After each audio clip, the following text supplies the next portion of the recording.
Hey, welcome back, everybody. So it's starting to rain out there, and it looks like today and tomorrow are going to be the only other 2 days that we have rain. It's supposed to be nice this weekend, so get out and cut your grass this weekend. Can't do it today. Anyway, earlier we were talking about a friend of ours, a loyal listener from Wytheville. His name is Zach Cooley. Good guy. Just came out with a book that is a fascinating, good read. It's now available for sale. Zach has a really interesting story. I can't think of a better person to tell this story than Zach himself. Hello? Zach? Yes. Ken Fox?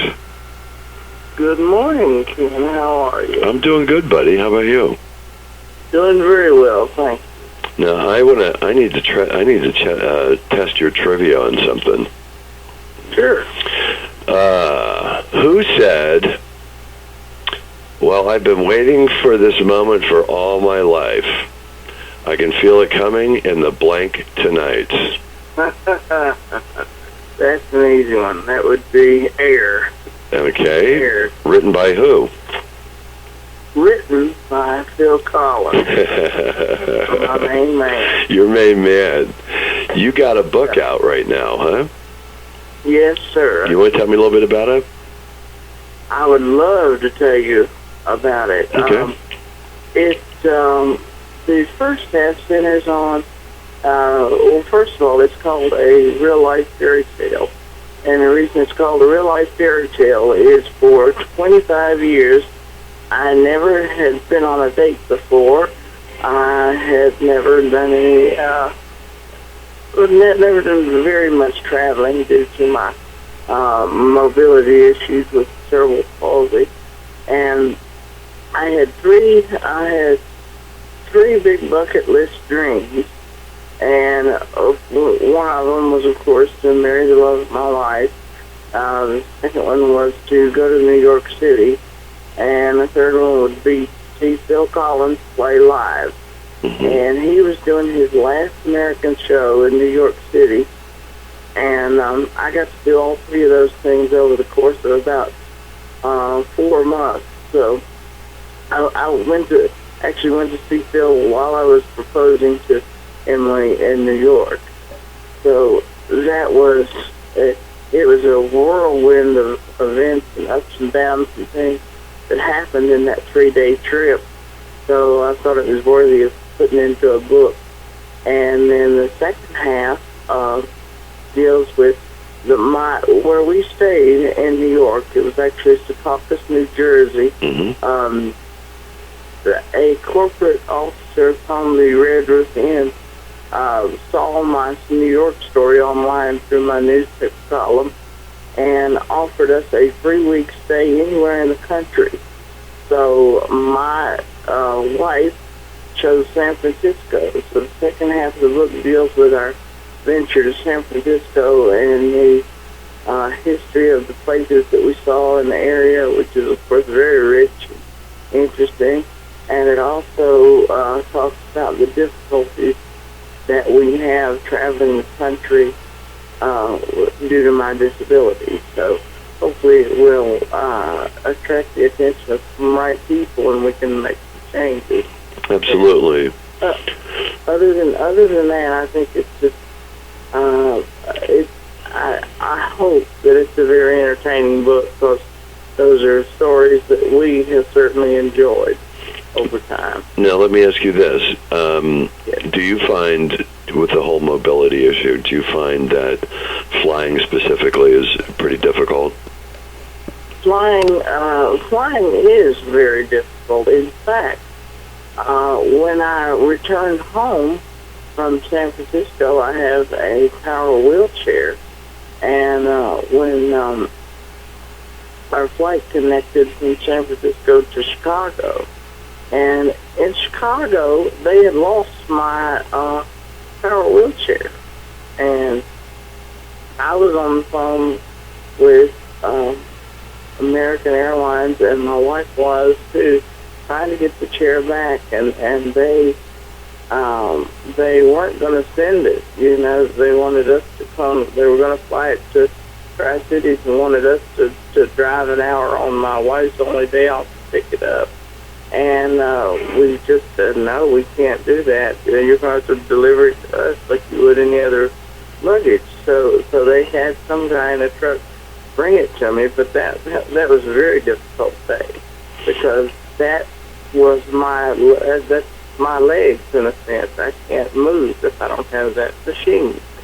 So that was very difficult, but it eventually worked out, and their company was very nice. Gave me a $300 voucher. So other companies have not been so nice, so it did at least work out. But yes, it is. I do find that flying is particularly difficult. Okay, well, I'll tell you what we're going to do. We're going to take a short break, and when we come back, I want to talk about what finally gave you the kick in the butt to write the book, and I want to talk about how you get the book published. So we're going to take a short break, and I'm going to come right back, okay? Sure. Okay, Zach, hold on.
And handed us the last 3 tickets in the house. Wow. And went through the back of the ballroom. I met as they were doing a sound check, which was absolutely unreal.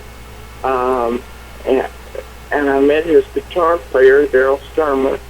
And then my wife says, as I get about halfway through the ballroom, she said, honey, I think that's him.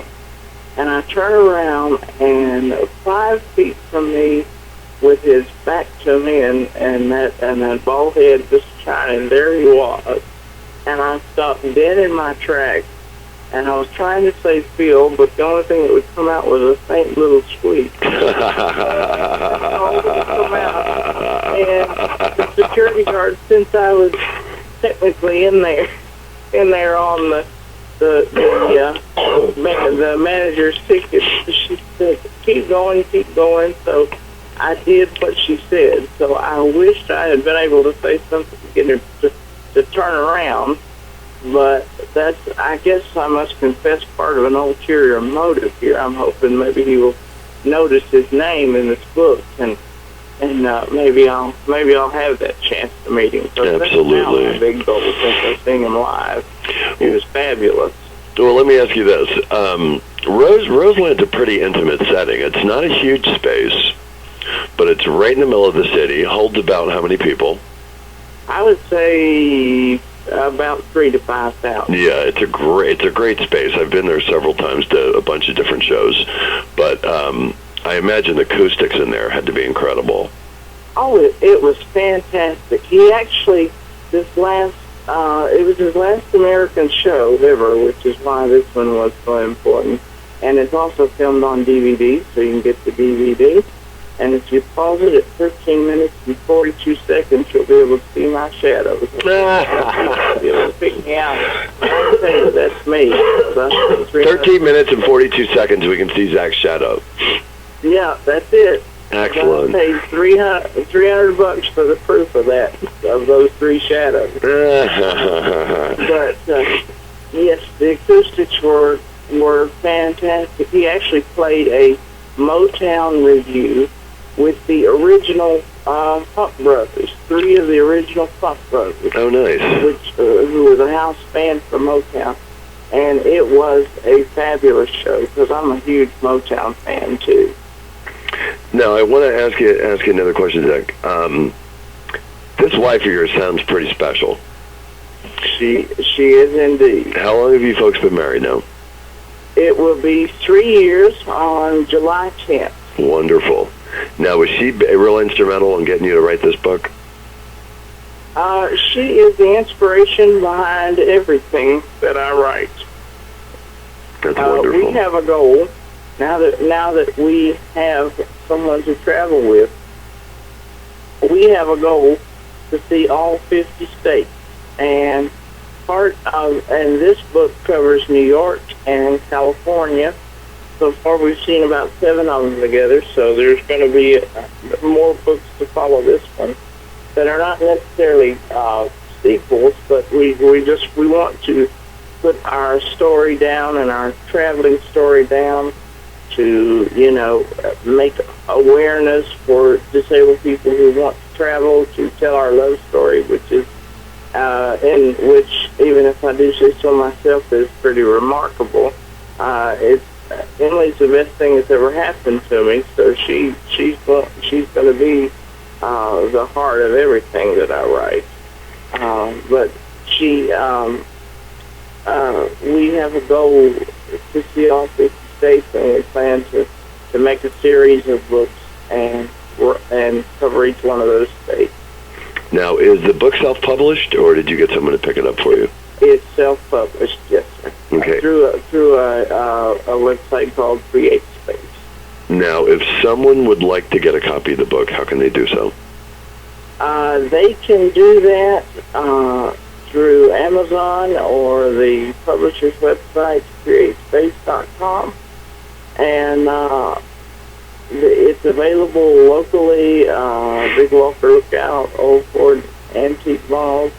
It'll be available in June at the Museum Gift Shop here in Wytheville at the Visitor Center, and also at Wolf Creek Indian Village in Bastion. I will be doing a signing on June 1st at the Museum Gift Shop in Wytheville, and June 29th at Wolf Creek. So if anybody's able to come out at that time, I'd love to meet you and sign your book for you. That sounds great. Zach, question for you. Now, are you guys able to get around? Do you have a van right now that you're able to travel locally? Yes, we do have a lift-equipped van that is a lifesaver. Yes, indeed. Now, have you folks been down to the Pigeon Forge area?